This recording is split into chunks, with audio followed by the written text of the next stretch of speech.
الحمد لله رب العالمين والعاقبة للمتقين والصلاة والسلام على سيد الأنبياء والمرسلين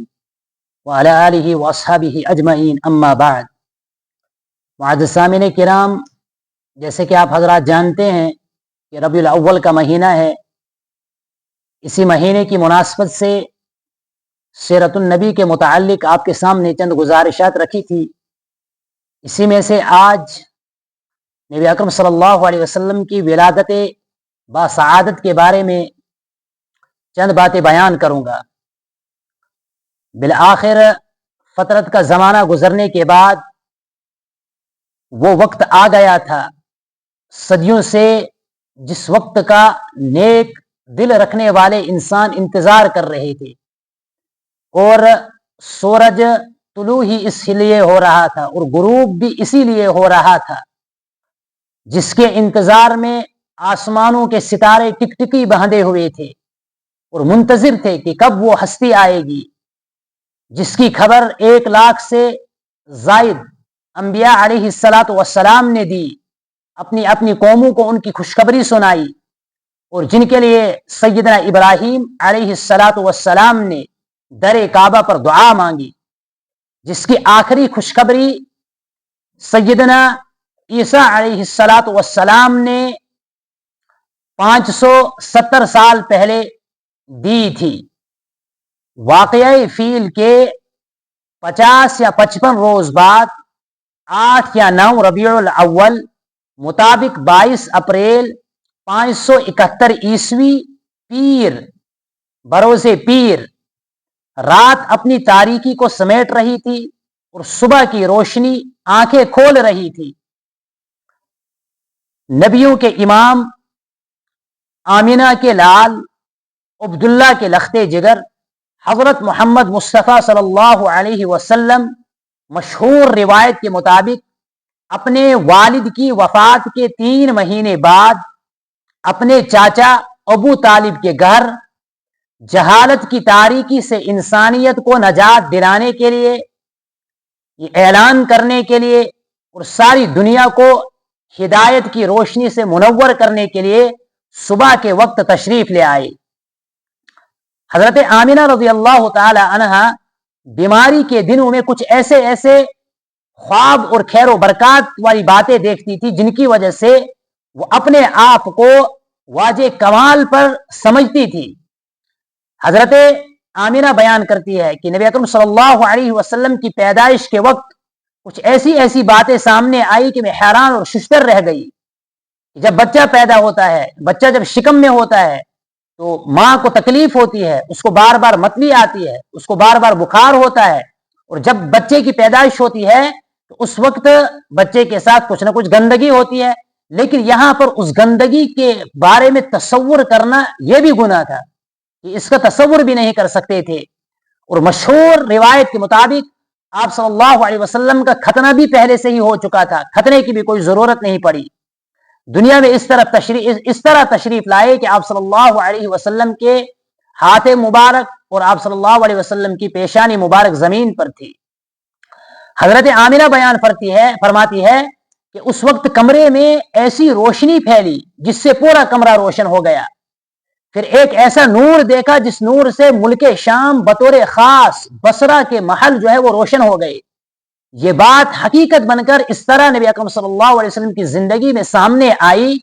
کہ آپ صلی اللہ علیہ وسلم کی زندگی میں عرب سے باہر کے جتنے بھی علاقے تھے ان میں سب سے پہلے اسلام بصرہ میں، اور سب سے پہلے اسلام شام خصوصاً بصرہ میں وہاں پر پہنچا۔ حضرت آمینہ بیان فرماتی ہے کہ نبی اکرم صلی اللہ علیہ وسلم کی ولادت کے وقت مجھے ایسا لگا کہ آسمان کے ستارے میرے لختے جگر کی طرف جھک آ رہے ہیں، اور یہاں تک کہ مجھے یہ گمان ہوا کہ یہ ستارے مجھ پر آ گریں گے۔ اسی شب میں یہ واقعہ بھی پیش آیا کہ ایوان کسریٰ میں زلزلہ آیا، جس زلزلے کی وجہ سے اس کے 14 کنگر جو تھے وہ گر گئے، اور یہ زلزلہ صرف اور صرف اسی محل میں آیا، اس کے علاوہ دائیں بائیں کہیں پر بھی یہ زلزلہ نہیں آیا۔ جو بادشاہ تھا وہ بہت ڈر گیا۔ پھر اسی کے وزیروں میں سے ایک وزیر نے اس کو اور ایک خوفناک خواب سنایا۔ جب اس نے وہ خواب سنا تو اس نے اپنا ایک آدمی ایک پادری کے پاس بھیجا کہ اس کو خواب کی تعبیر اس سے لاؤ، کہ وہ خواب کی تعبیر معلوم کرو۔ جب وہ اس کے پاس گیا تو اس نے کہا کہ ایسا ایسا مسئلہ ہوا، یہ خواب آیا ہے، اس خواب کی کیا تعبیر ہے؟ تو اس پادری نے جواب دیا کہ آج رات وہ ہستی دنیا میں تشریف لائے ہے جس کے انتظار میں پوری کائنات تھی، اب شرک مٹ جائے گا اور توحید جو ہے اس کی روشنی چاروں عالم پھیلے گی، اس کی روشنی تمام عالم میں پھیلے گی، اور یہ اس کی جو بادشاہت ہے، یہ بادشاہت بس جو اس کے کنگر تھے ان کی تعداد کے بقدر چلے گی، یعنی کہ 14 بادشاہوں کی حکومت آئے گی۔ تو وہ بادشاہ سمجھنے لگا، جو کیسر تھا وہ سمجھنے لگا کہ 14 بادشاہوں کو آنے میں بہت زیادہ وقت لگے گا، لیکن اس کو کیا خبر تھی کہ زمانہ جو ہے وہ بہت تیزی سے گزرتا ہے۔ چنانچہ 10 تو 4 سال کے ہی اندر ختم ہو گئے، 4 سال میں ہی اس کے 10 بادشاہ جو تھے وہ ختم ہو گئے، اور 4 جو باقی بچے تھے وہ حضرت عثمان غنی رضی اللہ تعالیٰ عنہ کی خلافت میں ختم ہو گئے۔ حضرت عبد المطلب کو جب معلوم ہوا تو انہوں نے جب آپ صلی اللہ علیہ وسلم کی ولادت کی اطلاع ان کو پہنچی تو وہ آئے اور آ کر نبی اکرم صلی اللہ علیہ وسلم اپنی گود میں لیا اور حضور کو پیار کیا، حضور کو بوسہ دینے لگی اور حضور کو گود میں اٹھا کر خانے کعبے میں لیا اور خانے کعبے کا طواف کروایا۔ مکہ میں اسی دوران ایک عالم موجود تھا جو یہودی تھا، بعض حضرات نے کہا کہ وہ باہر سے آیا ہوا تھا۔ وہ جب صبح جب کی اس نے تو صبح کے وقت وہ لوگوں کو پوچھنے لگا کہ مجھے بتاؤ آج رات مکہ میں کس کے گھر بچہ پیدا ہوا؟ تو کسی نے کہا کہ نہیں ہوا ہے، کسی کے گھر پیدا نہیں ہوا ہے، کہیں پیدا نہیں ہوا ہے۔ وہ کہنے لگا کہ کہیں نہ کہیں بچہ ضرور پیدا ہوا ہے، معلوم کرو کہ کہاں پر بچہ پیدا ہوا ہے۔ چنانچہ معلوم کرنے کے بعد جب پتہ چلا تو معلوم ہوا، اس پادری کو، اس یہودی عالم کو بتلایا کہ عبد المطلب کے متوفی بیٹے جو عبداللہ ہے ان کے گھر ایک بچہ پیدا ہوا ہے۔ اس نے کہا کہ مجھے وہاں پر لے چلو، چنانچہ اس پادری کو، اس عالم کو وہاں پر لے گئے، رحمت دو عالم صلی اللہ علیہ وسلم پر نظر ڈالی، صلی اللہ علیہ وسلم کے مہر نبوت جب دیکھی آپ صلی اللہ علیہ وسلم کے کہنوں کے درمیان، تو چکر کھا کر یہ آدمی گر گیا، اور تھوڑی دیر کے بعد جب یہ کھڑا ہوا تو اس وقت اس نے یہ کہا کہ یہ وہی نبی ہے جس نبی کے انتظار میں تمام عالم تھا، جس نبی کے آنے کی خوشخبری 1 لاکھ سے زائد انبیاء علیہ الصلوۃ والسلام نے دی۔ پھر اس نے کہا کہ قریشیو یہ نعمت جو ہے تمہیں حاصل ہو گئی، اور اسرائیلی جو ہے وہ ان کا ستارہ ڈوب گیا، ان سے نبوت چلی گئی۔ پھر کہنے لگے کہ قریشیو یہ بچہ جو ہے یہ شرک کے خلاف تم پر حملہ کرے گا۔ اس کے بعد حضرت نبی اکرم صلی اللہ علیہ وسلم کے چاچا جو ابو لہب تھے، انہوں نے جب حضور کی آمد کے بارے میں سنا، جس باندی نے ان کو خبر دیا، حضرت ثویبہ جب خبر دی کہ عبداللہ کے گھر ایک حسین اور جمیل بچہ تشریف لایا ہے، تو انہوں نے انگلی سے اشارہ کر کے ان کو کہا کہ جاؤ تم آزاد ہو۔ وہ آزاد ہو گئی۔ حضرت آمنہ بیان کرتی ہے کہ کچھ دن دودھ پلانے کے بعد اس آزاد بہنی جو تھی اس نے حضرت نبی اکرم صلی اللہ علیہ وسلم کو دودھ پلایا۔ وہ اس سے پہلے حضرت حمزہ اور حضرت ابو سلمہ کو دودھ پلا چکی تھی۔ پھر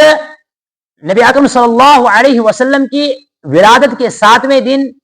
عبد المطلب نے آپ کا عقیقہ کیا، اور اس تقریب میں تمام قریش کے لوگوں کو دعوت دی، اور پھر اعلان کیا کہ میں نے اس کا نام مبارک جو رکھا ہے اس بچے کا وہ محمد رکھا ہے۔ لوگوں کو حیرانی ہوئی اور حیرانی سے پوچھنے لگے کہ آپ کے خاندان میں تو ایسا نام کسی کا نہیں ہے۔ جواب میں عبد المطلب نے کہا کہ میں نے یہ نام اس لیے رکھا ہے تاکہ اللہ رب العزت آسمان میں اور اس کی مخلوق زمین میں اس بچے کی حمد و ثنا کرتے رہے، کیونکہ محمد کا ترجمہ ہے وہ ذات جس کی بہت زیادہ تعریف کی جائے۔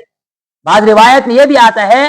کہ یہ نام ان کو خواب میں بتلایا گیا تھا۔ حضرت آمنہ رضی اللہ تعالی عنہا نے آپ کا نام احمد رکھا، جس کا ترجمہ بہت تعریف والا یا اللہ تعالیٰ کی بہت زیادہ تعریف کرنے والا۔ ترجمے سے یہ بات روز روشن کی طرف آیا ہوتی ہے کہ یہ نام خدائی اشارے کے بغیر نہیں رکھ سکتے تھے، بلکہ یہ خدائی اشارے سے ہی رکھا تھا۔ کچھ روایتوں سے یہ معلوم ہوتا ہے کہ یہود اور عیسائی یہ سن کر، جب انہوں نے یہ سنا تھا کہ آخری نبی کا نام احمد ہوگا، تو یہ سن کر انہوں نے اپنے بچوں کے نام احمد رکھنا شروع کر دیے، لیکن اتفاق کی بات یہ ہے کہ ان میں سے کسی نے نبوت کا دعویٰ نہیں کیا۔ علماء کرام نے اس کی ایک توجیہ بیان کی ہے کہ ان کو جو احمد نام ان کی والدہ نے رکھا، کہ احمد کے حمد جو ہے یہ ہر چیز کے اختتام پر ہوتا ہے، اور اب چونکہ نبوت کا دروازہ بند تھا، اب کے بعد کوئی نبی نہیں آنا تھا، نبی اکرم صلی اللہ علیہ وسلم خاتم النبیین تھے، اس لیے نبی اکرم صلی اللہ علیہ وسلم کا جو نام ہے وہ احمد رکھا۔ اس نام مبارک کا یہ کمال تھا کہ جب اندھیرے کے پجاری